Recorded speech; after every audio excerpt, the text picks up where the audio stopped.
ಮುದ್ದು ಪುಟಾಣಿಗಳೇ, ಇಂದು ನಾವು 3ನೇ ತರಗತಿಯ ಸವಿಕನ್ನಡ ಪಠ್ಯಪುಸ್ತಕದ ಮುಂದಿನ ಪಾಠವನ್ನು ಕಲಿಯೋಣ.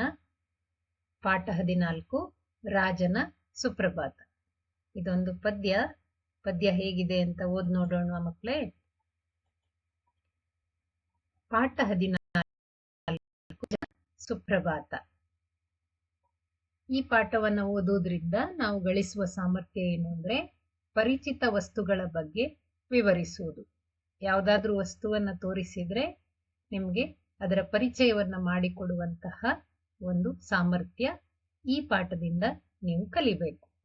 ಉದಾಹರಣೆಗೆ, ನಿಮ್ಮ ಸಮೀಪದಲ್ಲಿರುವಂತಹ ಯಾವುದಾದ್ರೂ ನಿಮ್ಮ ಶಾಲೆಯಲ್ಲಿರುವ ಪುಸ್ತಕ, ಬೆಂಚು, ಬ್ಲ್ಯಾಕ್ ಬೋರ್ಡ್ ಇದನ್ನೆಲ್ಲ ತೋರಿಸಿದಾಗ ನಿಮ್ಗೆ ಅದರ ಬಗ್ಗೆ ಪರಿಚಯಿಸುವ ಒಂದು ಸಾಮರ್ಥ್ಯ ಗಳಿಸಬೇಕು ನೀವು. ಈಗ ಪಾಠದ ಪ್ರವೇಶ. ನೀನು ಪೆನ್ನು, ಬೆಂಚು, ಪುಸ್ತಕ, ಮಿಠಾಯಿ ಇತ್ಯಾದಿ ವಸ್ತುಗಳ ಬಗ್ಗೆ ತಿಳಿದಿರುವೆ.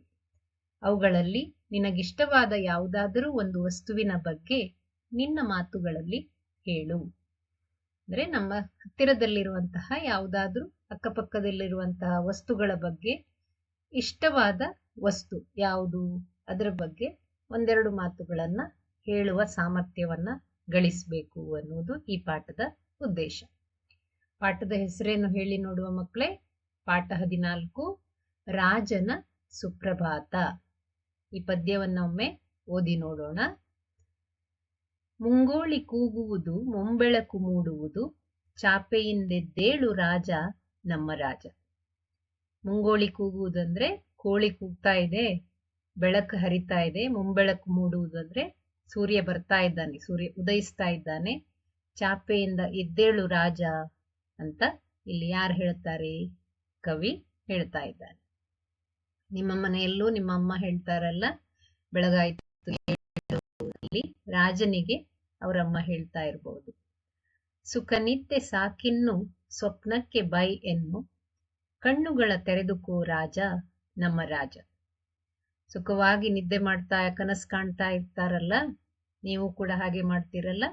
ಬೆಳಗಿನ ಜಾವದಲ್ಲಿ ಚೆನ್ನಾಗಿ ನಿದ್ದೆ ಬರ್ತದೆ. ಸುಖ ನಿದ್ದೆ ಇನ್ನು ಸಾಕು, ಸ್ವಪ್ನಕ್ಕೆ ಬಾಯ್ ಎನ್ನು. ಸ್ವಪ್ನಕ್ಕೆ ಟಾಟಾ ಬಾಯ್ ಬಾಯ್ ಹೇಳಬೇಕು, ಸುಖ ನಿದ್ದೆಯನ್ನ ಕಡಿಮೆ ಮಾಡಬೇಕು, ಏಳಬೇಕು ಅಂತ ಇಲ್ಲಿ ಕವಿ ಹೇಳ್ತಾರೆ. ಕಣ್ಣುಗಳ ತೆರೆದುಕೋ ರಾಜ.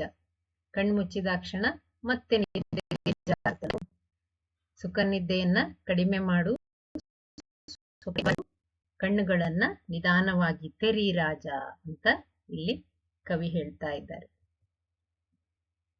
ಕೈ ಕಾಲು ಮುಖ ತೊಳೆದು ಪಾಠ ಪುಸ್ತಕ ತೆಗೆದು ಅಭ್ಯಾಸ ಮಾಡಯ್ಯ ರಾಜ ನಮ್ಮ ರಾಜ. ಬೆಳಿಗ್ಗೆ ಎದ್ದ ತಕ್ಷಣ ಕೈ ಕಾಲು ಮುಖ ತೊಳ್ಕೊಳ್ಬೇಕು, ಬ್ರಷ್ ಮಾಡಬೇಕು, ಹಾಗೆ ದೇವರಿಗೆ ನಮಸ್ಕಾರ ಮಾಡಬೇಕು. ಅದೇ ರೀತಿ ಶಾಲೆಗೆ ಹೊರಡ್ಬೇಕಲ್ಲ, ಅದಕ್ಕೆ ಪಾಠ ಪುಸ್ತಕವನ್ನೆಲ್ಲ ಒಟ್ಟು ಸೇರಿಸ್ಕೊಳ್ಬೇಕು, ಬ್ಯಾಗ್ನಲ್ಲಿ ಹಾಕೊಳ್ಬೇಕು. ಪಾಠ ಪುಸ್ತಕ ತೆಗೆದು ಅಭ್ಯಾಸ ಮಾಡಯ್ಯ ರಾಜ. ಕೈಕಾಲು ಮುಖ ತೊಳೆದು ಪುಸ್ತಕವನ್ನ ಹಿಡಿದು ಓದಲು ಪ್ರಾರಂಭಿಸು ರಾಜ ಅಂತ ಇಲ್ಲಿ ಹೇಳ್ತಾರೆ. ಚೆನ್ನಾಗಿ ಮಿಂದು ಬಾ, ಸಮವಸ್ತ್ರ ತೊಟ್ಟು ಬಾ, ತಿಂಡಿ ತಿನ್ನಲು ಕೂಡು ರಾಜ ನಮ್ಮ ರಾಜ.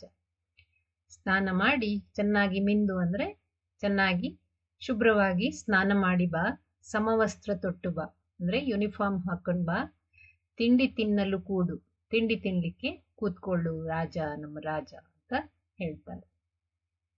ಶೂಗಳನ್ನು ಕಟ್ಟಿಕೋ, ಚೀಲವನ್ನು ಎತ್ತಿಕೋ, ಶಾಲೆ ಕಡೆ ಹೆಜ್ಜೆ ಇಡು ರಾಜ ನಮ್ಮ ರಾಜ. ಶಾಲೆಗೆ ಹೋಗ್ಬೇಕಾದ್ರೆ ಬರೀ ಯೂನಿಫಾರ್ಮ್ ಹಾಕಿದ್ರೆ ಸಾಕಾಗುವುದಿಲ್ಲ.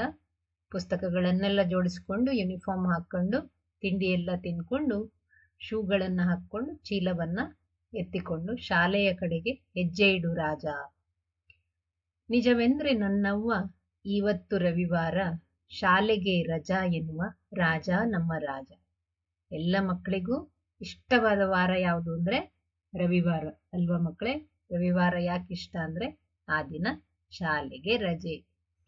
ನಿಜವೆಂದ್ರೆ ನನ್ನವ್ವ ಇವತ್ತು ರವಿವಾರ ಅಂತಾನೆ ರಾಜ.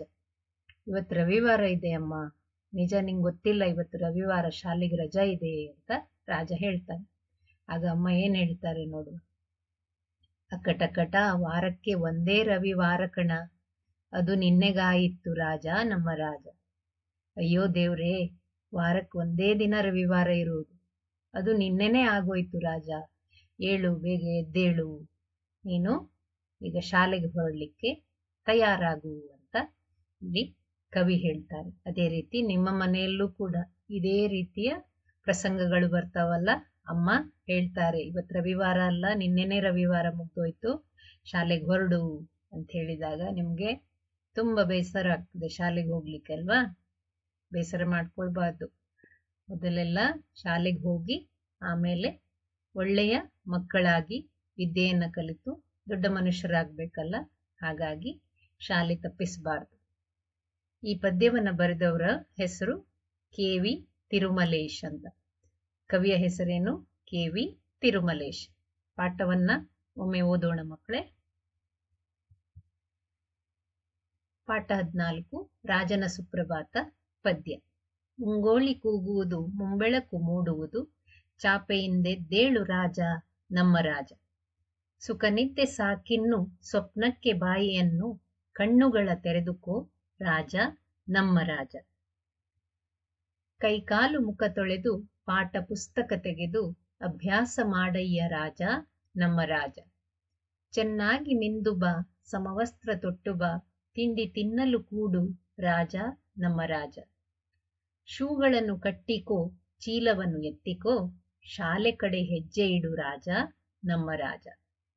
ನಿಜವೆಂದ್ರೆ ನನ್ನವ್ವ, ಇವತ್ತು ರವಿವಾರ, ಶಾಲೆಗೆ ರಜಾ ಎನ್ನುವ ರಾಜ ನಮ್ಮ ರಾಜ. ಅಕಟಕಟ ವಾರಕ್ಕೆ ಒಂದೇ ರವಿವಾರ ಕಣ, ಅದು ನಿನ್ನೆಗಾಯಿತ್ತು ರಾಜ ನಮ್ಮ ರಾಜ. ಎಷ್ಟು ಚೆನ್ನಾಗಿದೆ ಅಲ್ಲ ಮಕ್ಕಳೇ ಪದ್ಯ. ಈಗ ಪಾಠದಲ್ಲಿ ಬಂದಿರುವಂತಹ ಪದಗಳ ಅರ್ಥವನ್ನ ನೋಡೋಣ. ಮೂಡು, ಹುಟ್ಟು ಅಥವಾ ಉದಯಿಸು. ಸ್ವಪ್ನ, ಕನಸು. ಕಣ್ಣು, ನಯನ, ನೇತ್ರ. ಪುಸ್ತಕ ಅಂದ್ರೆ ಹೊತ್ತಿಗೆ. ಮಿಂದು, ಸ್ನಾನ ಮಾಡಿ. ತೊಟ್ಟು, ಧರಿಸಿ. ಇವತ್ತು ಅಂದ್ರೆ ಈ ದಿನ. ರವಿವಾರ, ಭಾನುವಾರ. ಪಾಠದ ಟಿಪ್ಪಣಿ. ಮುಂಗೋಳಿ, ಮುಂಜಾವದಲ್ಲಿ ಕೂಗುವ ಕೋಳಿ. ಮುಂಬೆಳಕು, ಮುಂಜಾನೆಯ ಬೆಳಕು. ಚೆನ್ನಾಗಿದೆ ಅಲ್ಲ ಮಕ್ಕಳೇ ಪಾಠ. ಈಗ ಮುಂದಿನ ಅಭ್ಯಾಸದಲ್ಲಿ ಮತ್ತೆ ಭೇಟಿಯಾಗೋಣ.